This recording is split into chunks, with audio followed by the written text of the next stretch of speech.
संस्कृत भाषा की महत्ता एवं विकास। संस्कृत विश्व की प्राचीनतम, समृद्धतम एवं श्रेष्ठतम भाषा है। यह भारत की स्वतंत्रता, गौरव, अखंडता और सांस्कृतिक एकता का प्रतीक है। यह वह भाषा है जो स्वामी विवेकानंद को शिकागो विश्व धर्म सम्मेलन में सर्वाधिक महत्ता के पद पर प्रतिष्ठित किया। विश्व के समग्र ज्ञान विज्ञान का आदि स्रोत संस्कृत भाषा ही है। व्यक्ति के जन्म से लेकर मृत्यु पर्यंत इस भाषा की उपयोगिता सदैव बनी रहती है।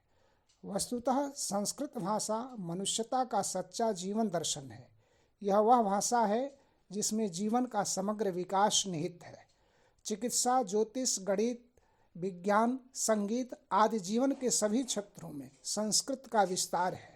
डॉक्टर राजेंद्र प्रसाद ने कहा था, संस्कृत वाङ्मय भारत का ही नहीं अपितु समस्त मानव समाज के लिए अमूल्य निधि है। वेदों और उपनिषदों में प्रतिपादित तत्वज्ञान ही जीवन का मुख्य आधार है। इस कारण से प्रत्येक व्यक्ति के लिए संस्कृत का सामान्य ज्ञान आवश्यक हो जाता है। श्री हनुमान प्रसाद पोद्दार के शब्दों में, भारतीय जीवन को असीम शक्ति से समन्वित करने का श्रेय संस्कृत साहित्य को है। संस्कृत के दिव्यमान प्रकाश से ही आधुनिकता के भटकाव का अंत होगा और विश्व को नई जीवन दृष्टि मिलेगी। तभी वास्तविक समृद्ध और उन्नत राष्ट्र होगा।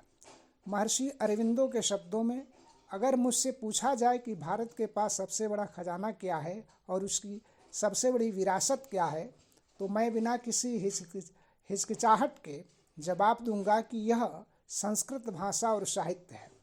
स्वामी विवेकानंद के अनुसार भाषा ही उन्नति का प्रतीक है। संस्कृत वह पवित्र भाषा है जिसके अंत से अन्य भाषाओं का आविर्भाव हुआ। भारतीय ज्ञान परंपरा और संस्कृत को समृद्ध बनाए रखने में इस भाषा का योगदान अतुलनीय है। यह जितनी प्राचीन है उतनी आधुनिक और वैज्ञानिक भी। भारतीय आर्ष ग्रंथ का समग्र ज्ञान विज्ञान इसी भाषा में लिपिबद्ध है।